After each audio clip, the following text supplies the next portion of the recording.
नमस्कार, स्वागत आहे तुमचं आपल्या मम्मीज कोल्हापुरी किचनमध्ये। आज आपण अशी बर्फी बनवणार आहोत ज्याच्यामध्ये खवा, मिल्क पावडर, तूप अशी कुठलीही गोष्ट लागणार नाही। फक्त मूग डाळ आणि एक सिक्रेट इन्ग्रेडियंट घालणार आहोत। त्यामुळे ही आपली बर्फी अगदी छान तोंडात विरघळणारी आणि अशी सॉफ्ट अगदी खवा बर्फीसारखी होणार आहे। ही मूग डाळ बर्फी आहे। खायला तर एकदम टेस्टी लागतेच, पण करायला पण खूप सोपी आहे। ह्याच्यामध्ये डाळ भिजवायची वगैरे काही गरज नाही आहे। मी काही टिप्स आणि ट्रिक्स सांगितलेल्या आहेत, त्याच्यासाठी व्हिडिओ अगदी शेवटपर्यंत नक्की बघा।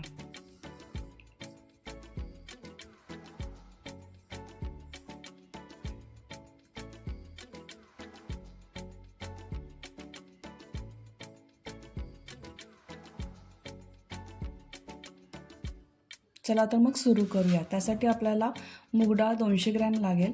एका फडक्यामध्ये ही डाळ फक्त पुसून घ्यायची आहे, भिजवायची नाही आहे। बोरिक पावडर वगैरे लावली असेल तर ती निघून जाईल, म्हणून आपल्याला ही डाळ फक्त पुसून घ्यायची आहे।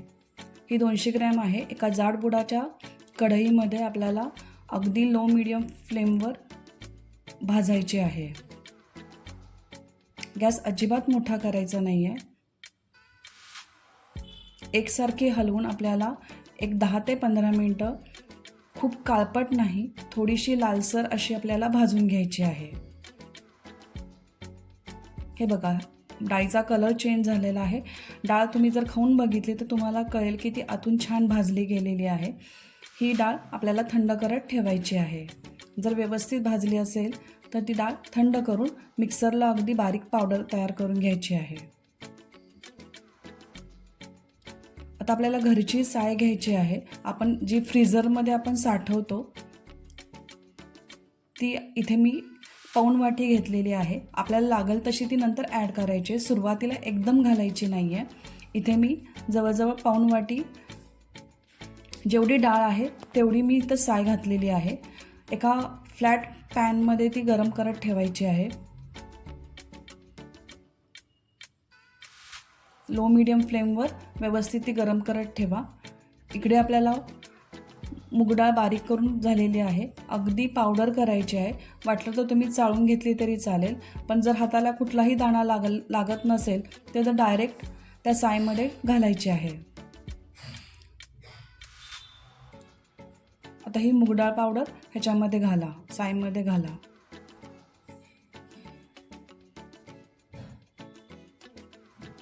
आता एकसारखं साय आणि मूग डाळ पावडर व्यवस्थित मिक्स करून घ्या। फ्लेम बारीकच ठेवायची, अजिबात मोठी करायची नाही आहे।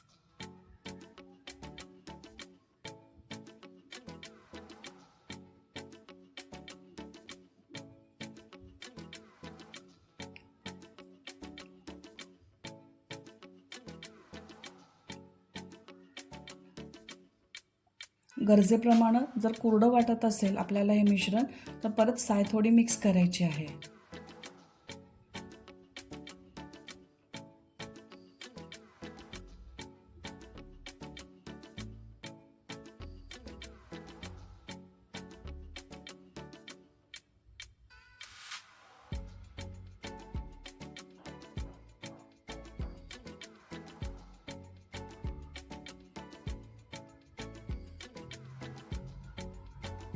इथे मी साखर 200 ग्रॅम घेतलेली आहे, ती वाटून घ्यायची आहे।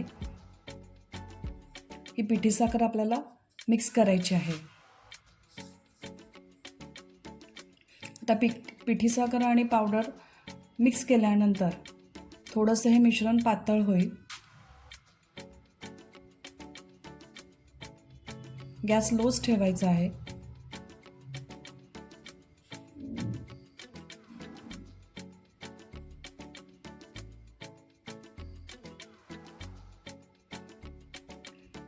आता हे मऊसर मिश्रण झालेलं आहे, त्याच्यामध्ये मूग डाळीची पीठ व्यवस्थित शिजतं, पण आपल्याला ते एकसारखं भाजायचं आहे, त्याच्यामुळे असा गोळा तयार होईल।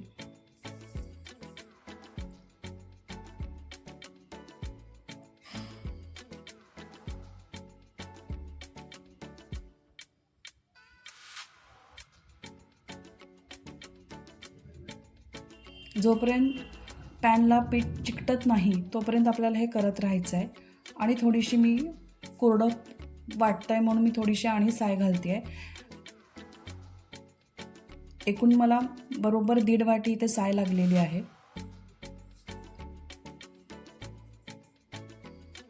जर तुम्ही पीठ थोडंसं ब्राऊन कलरवर घेतलं असेल तर साय थोडी जास्त लागेल आणि थोडी पिवळसर जर मूग डाळ पावडर घेतली असेल तर तुम्हाला कमी लागेल. डाळ भाजण्यावर ही सायचं प्रमाण कमी जास्त होऊ शकतं.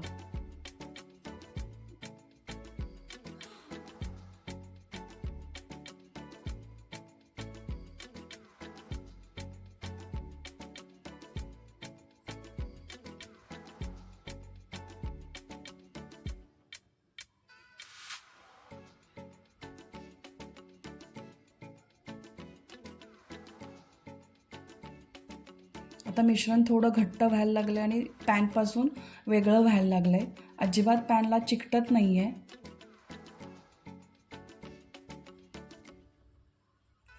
हळूहळू मिश्रणाचा गोळा तयार व्हायला लागला आहे.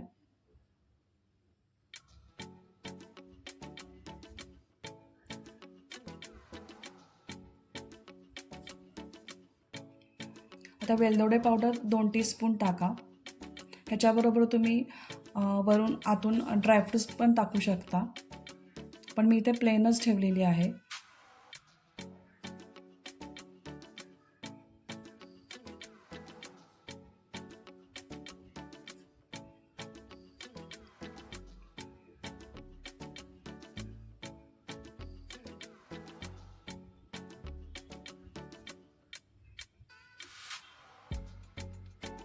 तुम्ही मिश्रण चेक करू शकता की झाले की नाही. त्यासाठी थंड करून मिश्रण हातात घ्यायचं आहे आणि त्याचा गोळा बनवायचा आहे. जर व्यवस्थित तो गोळा होत असेल, थोडंसं प्रेस केल्यानंतर तूप बाहेर पडत असेल तर ओळखायचं की हे मिश्रण तयार झालेलं आहे. हे मिश्रण व्यवस्थित 1-2 मिनटं परत हलवायचं आहे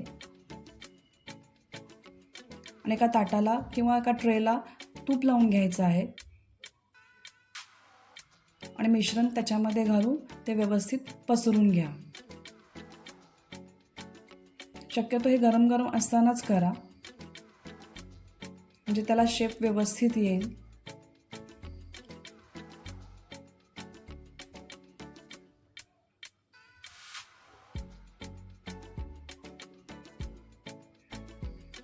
तुमच्या आवडीनुसार वरून ड्रायफ्रूट्स टाकले तरी चालतील. इथे मी काजूचे तुकडे टाकलेले आहेत. ते गरम असतानाच टाका आणि मऊ असतानाच टाका म्हणजे ते व्यवस्थित त्याला चिकटतील. आता हे नॉर्मल टेम्परेचरला आल्यानंतर 1 तासभर फ्रीजमध्ये ठेवायचं आहे. ते सेट होईल आणि मग त्यानंतर आपण त्याचे तुकडे करून घेऊ.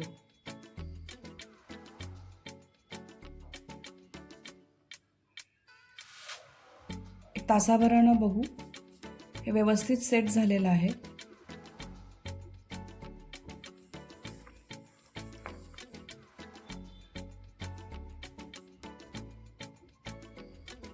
तुम्ही हव्या त्या शेपमध्ये कट करून घ्या. मी इथे चौकोनी तुकडे करत आहोत.